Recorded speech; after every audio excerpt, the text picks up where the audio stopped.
Hello and welcome to One Cool Thing, PC Mag's daily show where we show you one cool thing which we are testing out in the PC Mag labs. If you're watching us live on Facebook, hello. We hope that you come in and ask questions, leave comments, and of course we will answer your questions live on air. If you're watching us later on YouTube, hello. Please remember to subscribe to our PC Mag channel after you're done watching this video. Today is a very special One Cool Thing. We have Kyle Jung here from OnePlus, the global marketing head of OnePlus, and our cool thing was just announced. It is the OnePlus 5T. That is OnePlus's new phone, just came out yesterday, and Kyle, I'm hoping that you can help step us through some of the features, some of what makes it different from the OnePlus 5 and other phones on the market. Sure. So thanks for having me on, Sasha. I think nice setup here where I think you showed both devices, and I think the 5T we announced yesterday, and I think in a lot of ways we think of it as not totally dissimilar to the 5 with some improvements. So I think for us, continuous improvements is the theme, and we're trying to find ways to always improve products. Though I've got to say, I mean, I look at it, and admittedly, they're both black slabs, but I can immediately notice which one is which. Sure. So there's, I mean, size-wise, form factor and hand pretty close. Like if I put a blindfold on, it would take you a second to maybe notice in hand. But first obvious difference is probably the screen size. So for the screen size is probably the most noticeable change. So we've gone up to a 6-inch display, and obviously with that, the fingerprint sensor home button is now in the back. So I think those are the two most immediate kind of form factor changes. I think for us, there were a couple consumer insights that went into that change. I think most of the things about the 5T, the things that people really liked about the 5 have been brought forward. I think what we were trying to go through is, I think in this year, larger immersive displays have been a theme in this category. And I think for us, we don't necessarily try to be the first to launch new technology, but we're always looking to see how people respond to things. And we started to get a lot of feedback for this year where consumers were interested in a little bit more of an immersive experience. So that was one of the themes. Now, there's been some controversy in the past couple of weeks over different displays, different display technologies. People have talked a lot about the iPhone X's display, some complaints about the Pixel 2 XL's display. What did you go with here for a display? Why did you choose the technology you chose? Sure. So one thing is we actually didn't make a major change in terms of the panel. So it's the basically the same screen we had from a technology standpoint that we had on the 5. Obviously, it's a larger form factor size and different aspect ratio.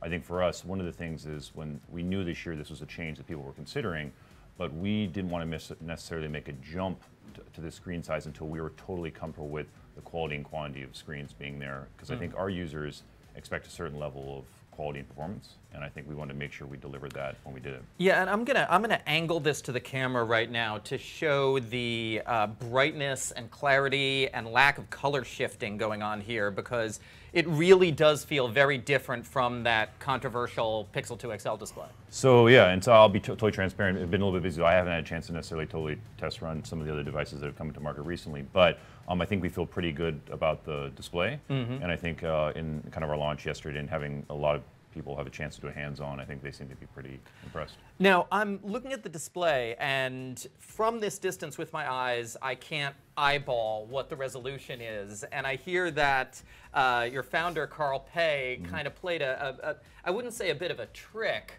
but he tested that out with some OnePlus aficionados, right? Yeah, so I mean, in the time going up to this, we've shown it to a couple people, and Carl and also our CEO Pete actually did kind of a user test a couple weeks ago in London, and I think similar to software, sometimes we try to make sure our users, it passes their test, and so Pete actually showed some people kind of the device, and they asked them to basically guess, and also kind of led them, and Carl also led them down kind of a path of implying it was 2K, and they all affirmed that. So I think for us, we feel really good about the resolution. If I've spoken to people, people can't tell.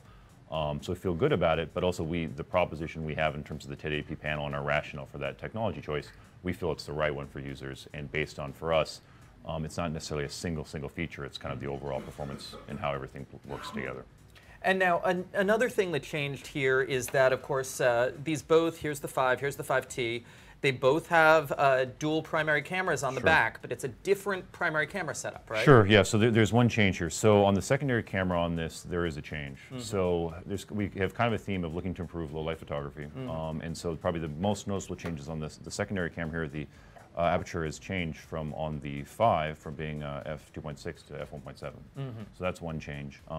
Also now the focal lengths are the same. So one thing is on our portrait mode now, because the focal lengths are the same, they don't crop anymore, so you have the entire photo in that sense. We're also using a technology that we had on the 3T in terms of some features that we think will improve kind of low light as well in terms of pixels working a little bit better together and stuff. Yeah, that's, I believe it's 4:1 pixel binning, right? Correct. Yeah. Let's start taking some questions. I think there's some OnePlus fans out there who might have questions. What are your thoughts on the squeeze feature? Are you thinking of implementing it in the next OnePlus? So I've been a little bit busy. So I haven't had a chance to test everything. Right now, it's not something I think we're particularly paying a close attention to, but I'd be curious to get your opinion on that, because I think you've tested some devices. On the squeeze feature? Sure. I mean, I definitely think it's fun. It isn't necessarily it wouldn't cause somebody to buy one phone or the other because of the squeeze feature. But it's fun, it's useful. It's a nice gimmick, but it's a gimmick. Sure.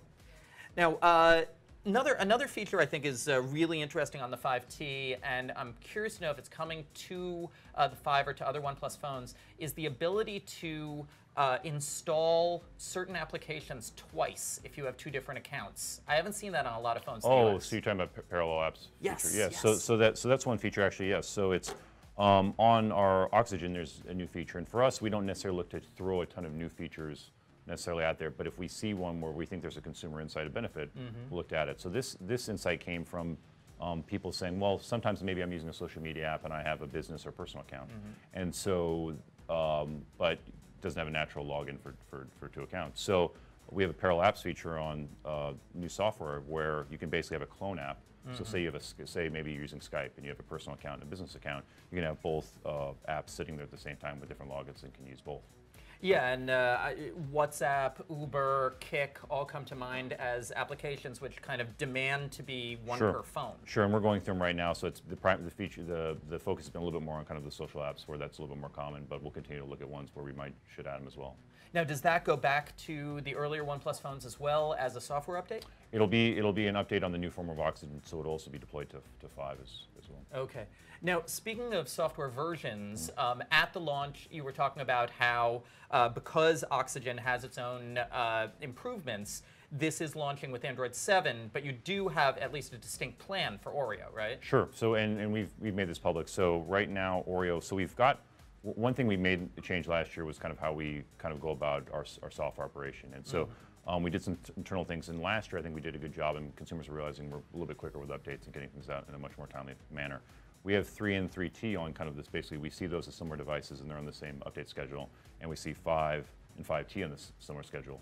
For 5 and 5T, we've already announced that Oreo Open Beta will be coming very shortly, and then there'll be an OTA in Q1 next year. But from a prioritization standpoint, 3 and 3T users have already gotten the Open Beta for Oreo, and we'll actually get an OTA by the end of the year. Okay. By the way, what's with the whole T thing? Why is it the 5T and not the 6? Yeah, so I mean, I think at OnePlus we're not a huge company, so I think we focus all of our resources in product when it comes to maybe marketing. Some other things, it's not something we spend as much time on. And last year when we were doing this, we were just kind of like, oh, what should we call it? And we weren't spending a ton of time on it. And some people name their introductive device an S, and we're like, we're OnePlus. So that's it. OnePlus S equals 2. That conversation took place at a desk over about 5 minutes. And now it's on millions of phones worldwide. Sure. Do we have any more questions out there?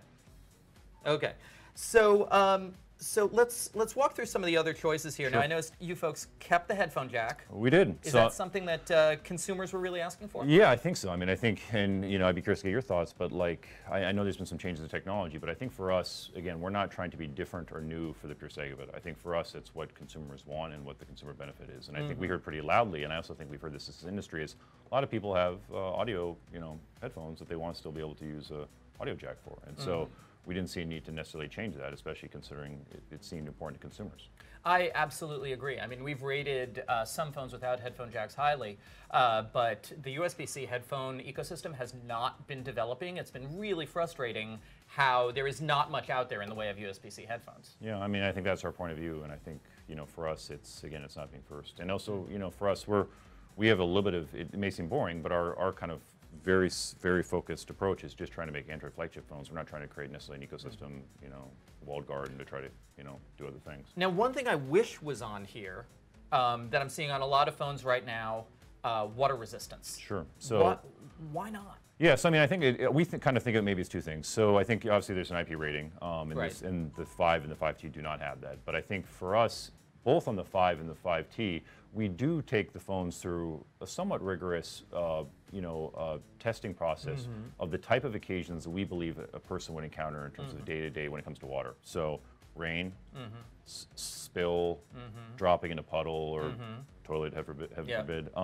And we feel very confident that those are the type of occasions that somebody's going to come into an encounter, and we test the device for that. So it's water resistant, just not in a way that's been certified. Yeah, and I think for us, it's you can feel confident that you can take any of these, the 5 or the 5T, into a situation where you're going to counter water in those kind of scenarios.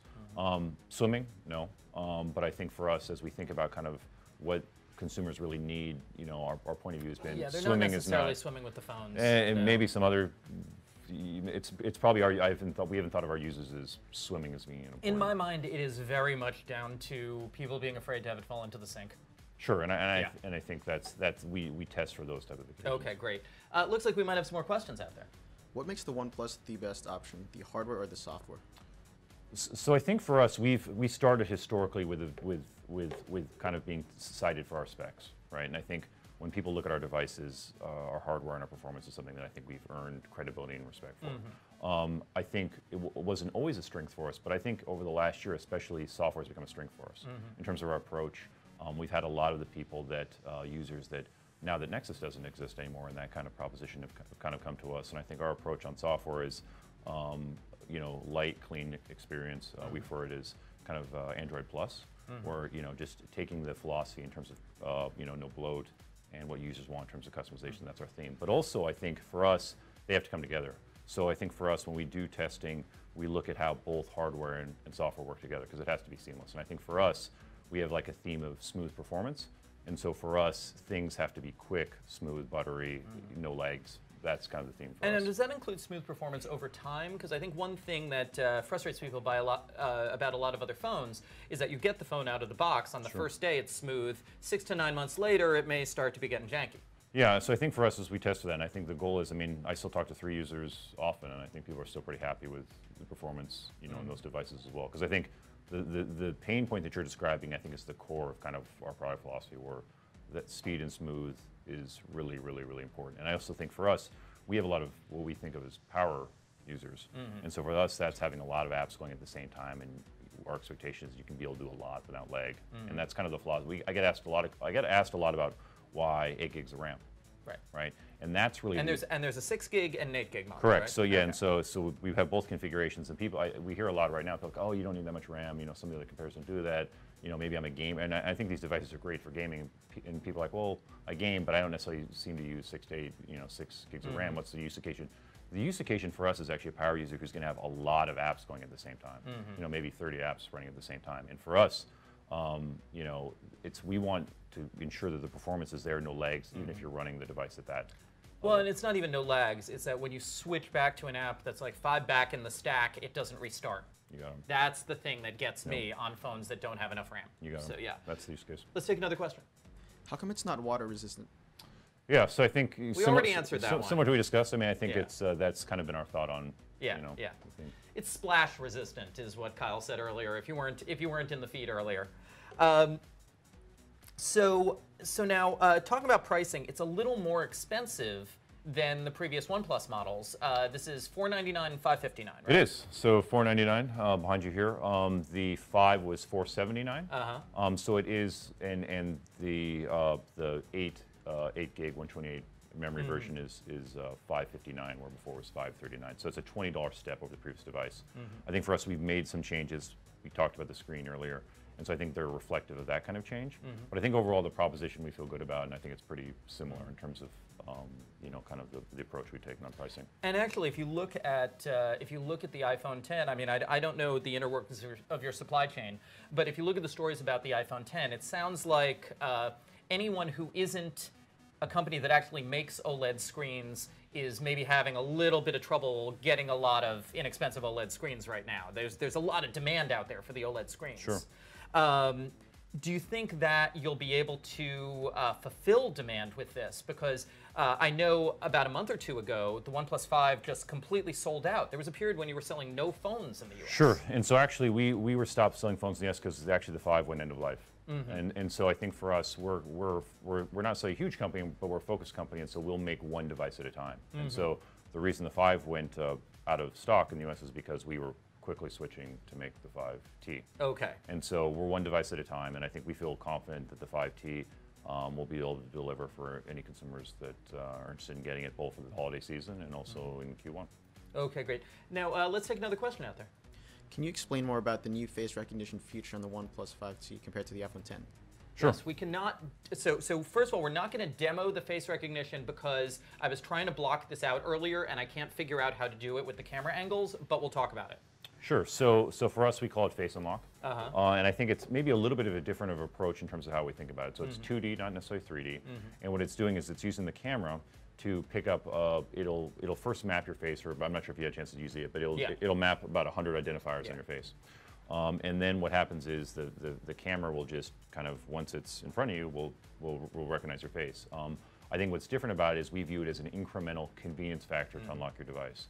So since we made the move of the fingerprint sensor to the back, which, from a performance standpoint, first let me just, we feel good about the location placement. We feel really good about the performance. We've been able to get the same level of speed that we've had on the front 0.2 seconds for yes, the fingerprint and sensor, so I think we've always believed we're the fastest on that sense. But it provides an incremental convenience way to unlock your device that's in front of you. Yeah, my question is not really how it differs from the iPhone 10 because the iPhone 10 uses a 3D infrared dot mapping front camera, which is a totally different technology than anyone else is using right now.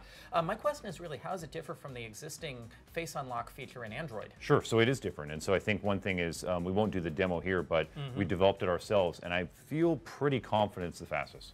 Okay, so it's faster. It's faster, so I think, speed is always a theme for us in kind of everything, and I think when people demo this, pretty much everybody that's demoed this, and a lot of the people that came to our launch event yesterday were really surprised at how quick it was. Okay. They were literally like, wow, that was fast, and it's very noticeable, and like literally, if the phone is if you try to activate the device when it's in front of you, it's literally instantly on. But when it comes to payments and authentication, things like that, you're still using the fingerprint sensor. That's our recommendation. I think we don't see this necessarily, we see this as an incremental convenience way to unlock your device.